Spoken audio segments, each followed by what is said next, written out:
Moscow, August 2026. The Russian defense industry has accelerated serial production of the S-8000 Banderol air-launched cruise missile. Designed as a cost-effective, high-volume precision strike weapon, the Banderol is increasingly featuring in operations against Ukrainian military infrastructure, logistics hubs, and port facilities supporting the armed forces of Ukraine. Developed by the Kronstadt Group, a key Russian aerospace and unmanned systems manufacturer, the Banderol represents a pragmatic response to the demands of prolonged high-intensity conflict.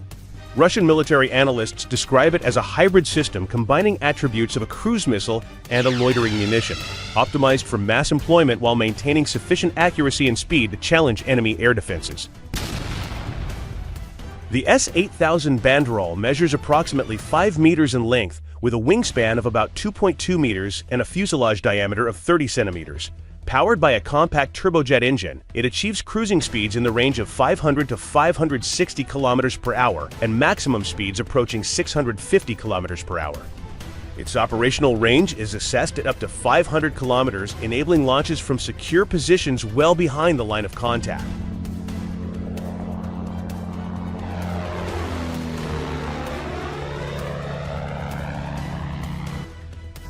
The missile carries a high-explosive fragmentation warhead in the OFBCH-150 class with a total mass around 114 kilograms, including roughly 50 kilograms of explosive filler.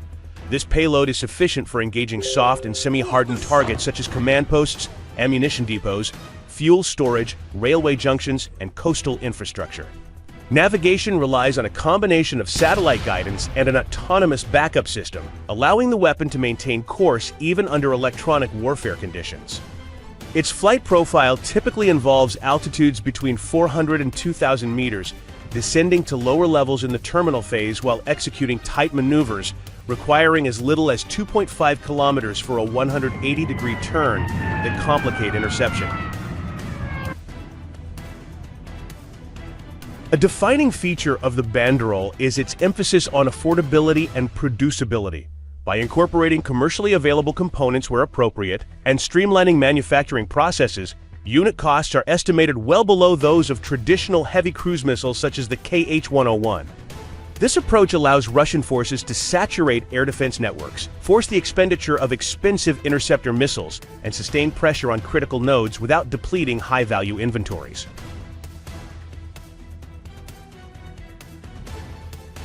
Initially integrated primarily with the Orion medium-altitude long-endurance unmanned aerial vehicle, also produced by Kronstadt, the Banderol has expanded its launch options. Successful tests and subsequent operational use have included platforms such as M-8 attack helicopters and, more recently, ground-based launchers deployed in secure rear areas, including positions in Crimea. This multi-platform capability enhances tactical flexibility. UAV launches provide extended reach and reduced risk to manned aircraft, while ground systems enable rapid salvo fire without the need for airborne carriers to approach contested airspace. Russian defense sources note that launches are conducted from depths that minimize exposure of the carriers themselves. The system's relatively compact size and folding wings facilitate storage, transport, and rapid preparation for fire. According to assessments circulating in military circles, Russian industry has moved beyond the testing and limited series phase into full serial production. Plans reported for 2026 target output in the range of several dozen to over 100 units per month, with annual figures potentially approaching or exceeding 1,000 missiles depending on supply chain performance and prioritization. Facilities associated with Kronstadt and related enterprises have reportedly optimized assembly lines, quality control, and component sourcing to support this tempo.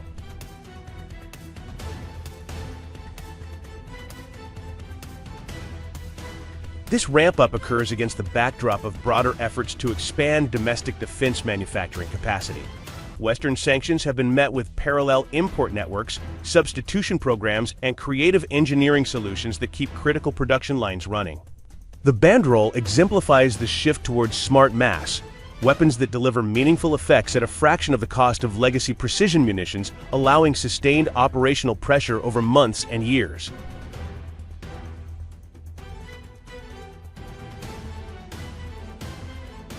Ukrainian Air Force and intelligence reports, while often framed in adversarial terms, confirm growing use of the Banderol in strikes across southern and other operational directions.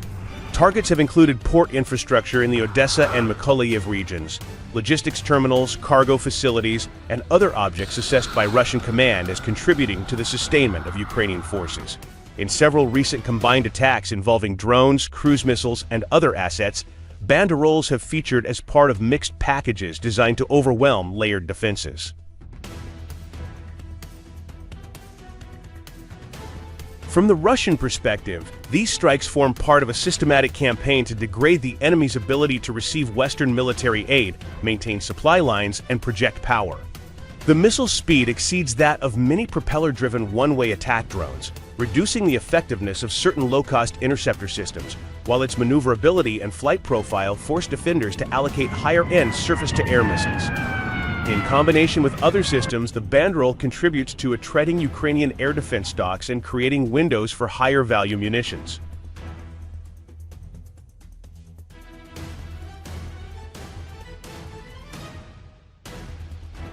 Military observers close to the Russian Ministry of Defense highlight that the weapon's modest warhead is intentional. It prioritizes volume and frequency of strikes over individual destructive power, aligning with a strategy of continuous pressure rather than infrequent massed salvos of expensive heavy missiles.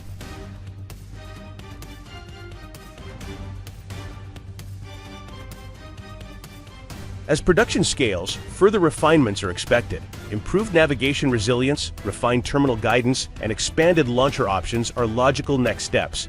Integration with broader reconnaissance strike complexes will likely increase the proportion of successful engagements against time-sensitive or relocatable targets.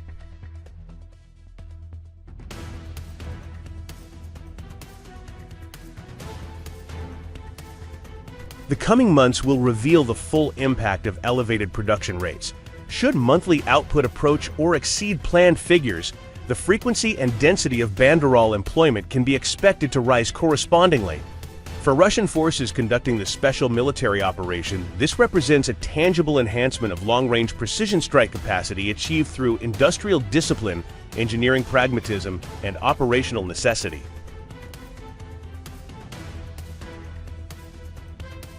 As one senior defense industry representative noted in recent closed briefings, the Banderol embodies a simple principle. In a protracted contest of wills and resources, the side that can generate effective effects more efficiently and at greater scale gains a decisive edge.